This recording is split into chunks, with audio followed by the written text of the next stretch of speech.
ಸನ್ಮಾನ್ಯ ಸಭಾಧ್ಯಕ್ಷರೇ, ಉತ್ತರ ಕರ್ನಾಟಕ ಅಂದ್ರೆ ಅಣ್ಣ ಬಸವಣ್ಣನ ನಾಡು. ಮುಂದಕ್ಕೆ ಹೋಗ್ಲಿ.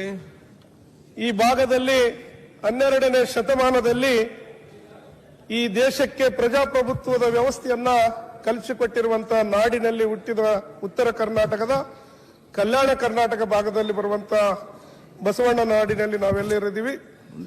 ಹಾಗಾಗಿ ಇವತ್ತೇನು ಹಿಂದೆ ಅಣ್ಣ ಬಸವಣ್ಣನವರು ಆವತ್ತಿನ 12ನೇ ಶತಮಾನದಲ್ಲಿ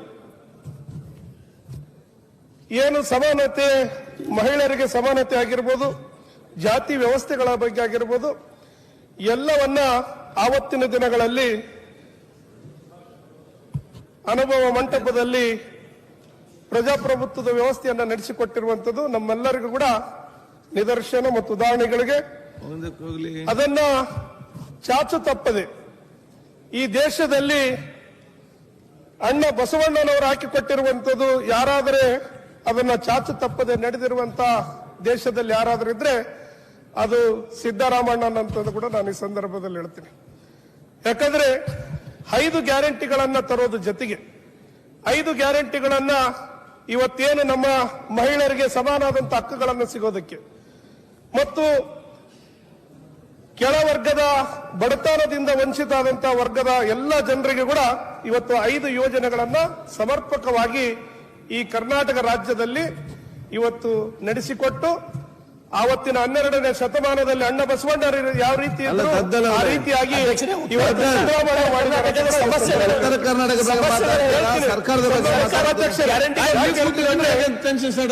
ಇವತ್ತು ಮಾಡಿರುವಂತ ಮುಂದೆ ನಾಯಕರುಗಳ ಬಗ್ಗೆ ಹೇಳೋದಕ್ಕೆ ಇವತ್ತು ನಮ್ಮ ಸಮಯ ಬೇರೆ ಕೊಡ್ತಾರೆ. ಈಗ ಉತ್ತರದ ಚರ್ಚೆ ಮಾಡಿ. ಹಾಗಾಗಿ ಉತ್ತರ ಕರ್ನಾಟಕದಲ್ಲಿ ಏನಿವತ್ತು ವಿಕೆಪಿ ನಮಗೇನು ನಾರಾಯಣಪುರ ಮತ್ತು ಹಾಲುಬಟ್ಟಿ ಇವತ್ತು ಕೃಷ್ಣಾ ನದಿಗೆ ಏನು ನಮಗೆ ಡ್ಯಾಮ್ ಅನ್ನ ನಿರ್ಮಾಣ ಆಗಿದೆ. ನಾರಾಯಣಪುರದಲ್ಲಿ ಸ್ಟೇಜ್ 2 ಅಂತೇಳಿ ಬಲದಂಡೆ ಕೆನಾಲ್ ಅಲ್ಲಿ ಈಗಾಗಲೇ 0 ಇಂದ 95ನೇ ಮೈಲಿವರೆಗೆ ಈಗಾಗಲೇ ಸ್ಟೇಜ್ 1 ಅಲ್ಲಿ ನಿರ್ಮಾಣ ಆಗಿ ಆ ಭಾಗದ ರೈತರಿಗೆ ನೀರನ್ನ ಒದಗಿಸ್ತಾ ಇದ್ದೀವಿ. ಅದಾದ ನಂತರ 2ನೇ ಸ್ಟೇಜ್ನಲ್ಲಿ 195ರಿಂದ 168ನೇ ಮೈಲಿವರೆಗೆ ಈಗಾಗಲೇ ಎಲ್ಲ ನೆಟ್ವರ್ಕ್ಗಳನ್ನ ಕಾಲುವೆಗಳನ್ನ ನಿರ್ಮಾಣ ಮಾಡುವಂತದ್ದಾಗಿದೆ. ರೈತರ ಭೂಮಿಗಳನ್ನ ವಶಪಡಿಸಿಕೊಂಡದಾಗಿದೆ. ಹಾಗಾಗಿ ಇವತ್ತಿಗೂ ಕೂಡ ಅವರಿಗೆ ನೀರನ್ನ ಕೊಡುವಂತದಕ್ಕೆ ನಮ್ಗೆ ಆಗ್ತಾ ಇಲ್ಲ. ಯಾಕಂದ್ರೆ ಏನು ಇವತ್ತು ಅಂತಾರಾಜ್ಯಗಳ ಟ್ರಿಬ್ಯುನಲ್ ಅಲ್ಲಿ ಇವತ್ತೀಗಾಗಲೇ ಆರ್ಗ್ಯುಮೆಂಟ್ ಎಲ್ಲವನ್ನ ಮುಗಿದು ಬರೀ ಜಡ್ಜ್ಮೆಂಟಿನಲ್ಲಿ ತೀರ್ಮಾನವನ್ನ ಕೊಡುವಂತದಕ್ಕಿದೆ. ಆಲಮಟ್ಟಿ ಡ್ಯಾಮ್ಗಳನ್ನ ಏನ್ ಗೇಟ್ಗಳನ್ನ ಎತ್ತರಿಸಿ ಏನ್ ಮುಳುಗಡೆ ಆದಂತ ಪ್ರದೇಶಕ್ಕೆ ಅವರಿಗೆ ಪರಿಹಾರಗಳನ್ನು ಒದಗಿಸಿ ಆ ಗೇಟ್ಗಳ ಅಳವಡಿಸೋದಕ್ಕೆ ಒಂದು ತೀರ್ಪನ್ನ ಕಾಯ್ದಿರಿಸಿದೆ. ಹಾಗಾಗಿ ರಾಜ್ಯ ಸರ್ಕಾರದ ಮುಖ್ಯಮಂತ್ರಿಗಳು ಮತ್ತು ನೀರಾವರಿ ಸಚಿವರು, ಉಪಮುಖ್ಯಮಂತ್ರಿಗಳು ಮತ್ತು ಅಪೋಸಿಷನ್ ಎಲ್ಲ ಲೀಡರ್ಗಳನ್ನ ನಿಯೋಗವನ್ನ ಕೇಂದ್ರ ಸರ್ಕಾರಕ್ಕೆ ಒಂದು ತೆಗೆದುಕೊಂಡು ಹೋಗಿ ಇವತ್ತು ಅಂತಾರಾಷ್ಟ್ರೀಯ ಯೋಜನೆಯನ್ನ ಇವತ್ತು ಕೃಷ್ಣಾ ವಿಕೆಪಿಯನ್ನ ಅದನ್ನ ಜಾರಿಗೊಳಿಸಿದ್ರೆ ಅದನ್ನ ಪರಿಹಾರ ಆಗ್ತದೆ ಅಂತ ನನ್ನ ಭಾವನೆ. ಯಾಕಂದ್ರೆ ನಾನು ಕೂಡ ಸುಮಾರು 6.5 ವರ್ಷಗಳಿಂದ ಇವತ್ತು ಸತತವಾಗಿ ಈ ಯೋಜನೆಗಳ ಬಗ್ಗೆ ಮಾತಾಡ್ತಿರ್ತೀವಿ. ಯಾಕಂದ್ರೆ ಸುಮಾರು ಅದು ಪರಿಹಾರದ ರೂಪದ ಹಣವನ್ನ ಬೆಳಕಾಂತ ಹೋಗ್ತಾ ಇದೆ. 20,000 ಕೋಟಿ, 30,000 ಕೋಟಿ, 40,000 ಕೋಟಿಗಳನ್ನ ಬರೇ ಮುಳುಗಡೆ ಪ್ರದೇಶಕ್ಕೆ ಬೆಳೆಯುವಂತದ್ದಿದೆ. ಹಾಗಾಗಿ ಆ ಪರಿಹಾರವನ್ನು ರೂಪಿಸಬೇಕಾದ್ರೆ ಕೇಂದ್ರ ಸರ್ಕಾರದ ಮತ್ತು ರಾಜ್ಯ ಸರ್ಕಾರದ ಸಹಮತದಿಂದ ಮಾತ್ರ ಸಾಧ್ಯ ಆಗೋದಕ್ಕೆ ಸಾಧ್ಯ ಅಂತ ನಾನು ಈ ಸಂದರ್ಭದಲ್ಲಿ ಹೇಳ್ತೀನಿ. ಹಾಗಾಗಿ ಸನ್ಮಾನ್ಯ ಸಭಾಧ್ಯಕ್ಷರೇ, ಯಾಕಂದ್ರೆ ನೆಟ್ವರ್ಕ್ಗಳನ್ನ ಕಾಲುವೆಗಳಾಗಿ ಸುಮಾರು ವರ್ಷಗಳು ಸಾವಿರಾರು ಕೋಟಿ ರೂಪಾಯಿಗಳಾಯ್ತು, ಈಗೆಲ್ಲ ಖರ್ಚಾಗಿದೆ. ಅದು ನಾವು ನೀರೇನಾದ್ರೂ ಹರಿಸದೆ ಹೋದ್ರೆ, ನೀರನ್ನ ಬಿಡದೆ ಹೋದ್ರೆ ಆ ನೆಟ್ವರ್ಕ್ ಆದಂತ ಕೆನಾಲ್ಗಳು ಎಲ್ಲ ಹಾಳಾಗಿ ಹೋಗ್ತಾವ. ಮತ್ತು ರೈತರು ಕೂಡ ಭೂಮಿಗಳನ್ನ ಕಳ್ಕೊಂಡಿದ್ದಾರೆ, ಅವರಿಗೆ ಪರಿಹಾರಗಳನ್ನ ಬರಬೇಕಾಗಿದೆ. ಬಹಳಷ್ಟು ಜನರಿಗೆ ಆ ಪರಿಹಾರಗಳನ್ನ ಕೂಡ ಬಂದಿಲ್ಲ.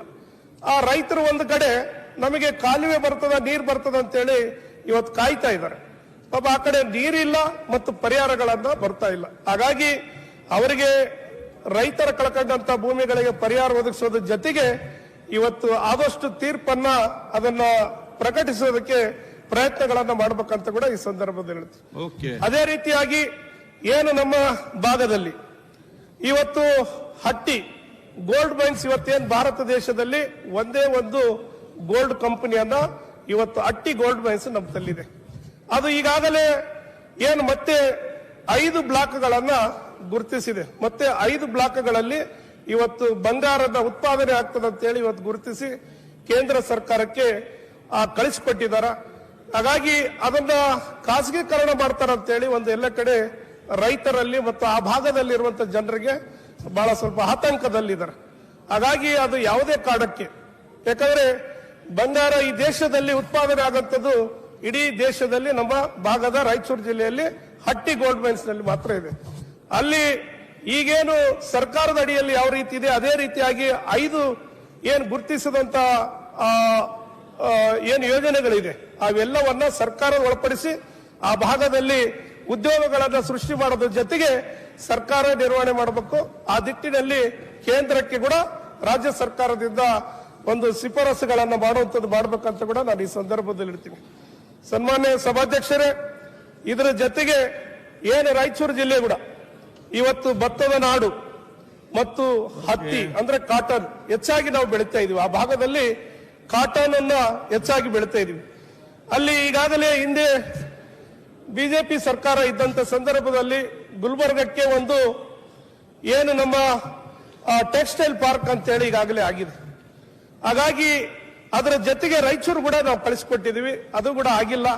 ಹಾಗಾಗಿ ರಾಜ್ಯ ಸರ್ಕಾರದಿಂದ ಮತ್ತೊಂದು ಸಾರಿ ನಮ್ಮ ಸರ್ಕಾರದಿಂದ ಒಂದು ಶಿಫಾರಸುಗಳನ್ನ ಮಾಡಿ ಇವತ್ತು ಹೆಚ್ಚಾಗಿ ಕಾಟನ್ ಅನ್ನು ಬೆಳೆಯುವಂತ ರಾಯಚೂರು ಜಿಲ್ಲೆಯಲ್ಲಿ ಮತ್ತು ಪ್ರೆಸ್ಸಿಂಗ್ ಮಿಲ್ಗಳು ಸುಮಾರು ಒಂದು 100-120 ಕರ್ಸಿಂಗ್ ಇವತ್ತು ಮಿಲ್ಗಳಿದೆ. ಹಾಗಾಗಿ ಆ ಭಾಗದಲ್ಲಿ ಒಂದು ಟೆಕ್ಸ್ಟೈಲ್ ಪಾರ್ಕ್ ಅನ್ನ ನಿರ್ಮಾಣ ಮಾಡಿದ್ರೆ ಉದ್ಯೋಗಗಳ ಸೃಷ್ಟಿ ಆಗ್ತದೆ ಮತ್ತು ರೈತರಿಗೆ ಕಾಟನ್ ಬೆಳೆಯುವಂತವರಿಗೆ ಉತ್ತೇಜನ ಆಗ್ತದೆ ಅಂತ ಕೂಡ ಈ ಸಂದರ್ಭದಲ್ಲಿ ಹೇಳ್ತೀನಿ. ಹಾಗಾಗಿ ಸನ್ಮಾನ್ಯ ಸಭಾಧ್ಯಕ್ಷರೇ, ಅದರ ಜೊತೆಗೆ ಏಮ್ಸ್ ಇವತ್ತು ನಾವು ಹೋರಾಟವನ್ನ ಸುಮಾರು 1000 ದಿನಗಳಾಯ್ತು. ರಾಯಚೂರು ಜಿಲ್ಲೆಯಲ್ಲಿ 1000 ದಿನಗಳಿಂದ ನಿರಂತರವಾಗಿ ಹೋರಾಟವನ್ನ ಮಾಡ್ತಾ ಇದ್ದಾರೆ. ಈಗಾಗಲೇ ರಾಜ್ಯ ಸರ್ಕಾರದಿಂದ ಇವತ್ತು ನಾವು ರಾಯಚೂರು ಜಿಲ್ಲೆ ಅಂತೇಳಿ ಘೋಷಣೆ ಮಾಡಿ ಕಳಿಸಿದೀವಿ, ಆದ್ರೆ ಇಲ್ಲಿವರೆಗೆ ಅದು ಆಗ್ತಾ ಇಲ್ಲ. ಮತ್ತೊಂದು ಸಾರಿ ನಿಯೋಗವನ್ನ ನಮ್ಮ ಸರ್ಕಾರ ಪಕ್ಷಾತೀತವಾಗಿ ಎಲ್ಲಾ ಲೀಡರ್ಗಳನ್ನ ಕರೆದುಕೊಂಡು ಹೋಗಿ ಅದನ್ನ ಕೇಂದ್ರ ಸರ್ಕಾರಕ್ಕೆ ಮನವರಿಕೆ ಮಾಡುವಂತ ಕೆಲಸವನ್ನ ಮಾಡಿದ್ರೆ, ಯಾಕಂದ್ರೆ ನಿರಂತರ ಹೋರಾಟವನ್ನ ಮಾಡ್ತಾ ಇದ್ದಾರೆ, ಅವ್ರನ್ನ ಹೋರಾಟ ಮುಕ್ತಗೊಳಿಸಬೇಕು ಮತ್ತು ಏಮ್ಸ್ ಅನ್ನ ಅಲ್ಲಿ ಸ್ಥಾಪನೆ ಮಾಡೋದಕ್ಕೆ ಅವಕಾಶವನ್ನ ಕಲ್ಪಿಸೋದಕ್ಕೆ ಕೇಂದ್ರ ಸರ್ಕಾರಕ್ಕೆ ಮನವಿಯನ್ನು ಸಲ್ಲಿಸಬೇಕಂತ ಕೂಡ ಸಂದರ್ಭದಲ್ಲಿ ಹೇಳಿ. ಮೊನ್ನೆ ಸಭಾಧ್ಯಕ್ಷರೇ, ಕಲ್ಯಾಣ ಕರ್ನಾಟಕ ಇವತ್ತೇನು ನಮಗೆ 371J ಅಡಿಯಲ್ಲಿ ಬಂದ ಮೇಲೆ ಇವತ್ತೇನು ನಮಗೆ ಆ ಭಾಗದಲ್ಲಿ ಎಜುಕೇಶನ್, ಎಂಪ್ಲಾಯ್ಮೆಂಟ್, ಡೆವಲಪ್ಮೆಂಟ್ ಈ 3 ಅಂಶಗಳನ್ನ ಇಟ್ಟು ಇವತ್ತು ಆರ್ಟಿಕಲ್ 371 ಅನ್ನ ತಿದ್ದುಪಡಿ ಆಗಿದೆ.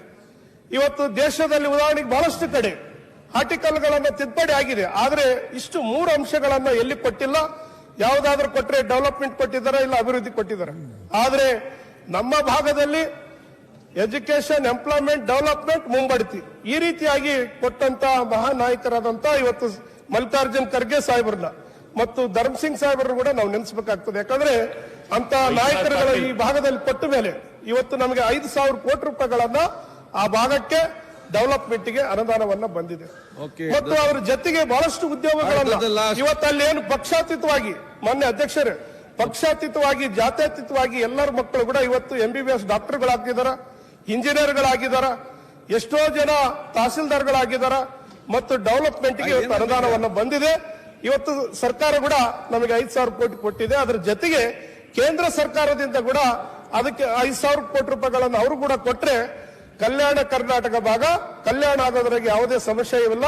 ಹಾಗಾಗಿ ಮಾನ್ಯ ನಮ್ಮ ಶಾಸಕರುಗಳು ಮಾತಾಡುವಂತ ಸಂದರ್ಭದಲ್ಲಿ ಕಲ್ಯಾಣ ಕರ್ನಾಟಕ ಕೇಂದ್ರ ಸರ್ಕಾರದ 5,000 ಕೋಟಿ ಕೂಡ ಕೊಟ್ಟರೆ ಉತ್ತಮ ಆಗ್ತದೆ ಅಂತ ನಾನು ಈ ಸಂದರ್ಭದಲ್ಲಿ ಇವತ್ತು ಸನ್ಮಾನ್ಯ ಸಭಾಧ್ಯಕ್ಷರೇ, ಯಾಕಂದ್ರೆ ಆಯ್ತು ಇವತ್ತು ಆಯ್ತು ಮುಗಿಸಿ ಉತ್ತರ ಕರ್ನಾಟಕ ಬಗ್ಗೆ ಚರ್ಚೆ ಮಾಡಕ್ಕೆ ಅವಕಾಶ ಕೊಟ್ಟಿದ್ದಕ್ಕೆ ತಮಗೆ ಧನ್ಯವಾದ ಅಧ್ಯಕ್ಷರೇ. ಹಿಂದಿನ ಸಾಲಿನ ಇದ್ರ ಬಗ್ಗೆ ಒಂದು ಚರ್ಚೆ ಆಗಿತ್ತು ಅಧ್ಯಕ್ಷರೇ. ನಮ್ಮ ಭಾಗದಲ್ಲಿ ಮೇಜರ್ ಕನ್ಸರ್ನ್ ಏನಂದ್ರೆ ನೀರಾವರಿ ಅಧ್ಯಕ್ಷರೇ. ನೀರಾವರಿಯ ಬಗ್ಗೆ ಸಾಕಷ್ಟು ಸಮಸ್ಯೆಗಳಿದೆ ಅಧ್ಯಕ್ಷರೇ. ನಮ್ಮ ಭಾಗದಲ್ಲಿ ಗುಲ್ಬರ್ಗ ಗ್ರಾಹಕರ ಸೆಕ್ಷನ್ ನಲ್ಲಿ ನಂಬರ್ 1 ತೃಪ್ತಿದಾಯಕ ಶೋರೂಮ್ ನಿಮ್ಮ ಎಸ್ಪಿ ಟಿವಿಎಸ್ ಶೋರೂಮ್ ನಿಮಗಾಗಿ ತಂದಿದೆ ಹೊಸ ಮಾಡೆಲ್ಗಳ ಹೊಸ ಬೈಕ್ಗಳು. ರೈತರಿಗಾಗಿ ಅನುಕೂಲವಾಗಿರುವ ಸೂಪರ್ ಎಕ್ಸೆಲ್ ಕೂಡ ಲಭ್ಯ.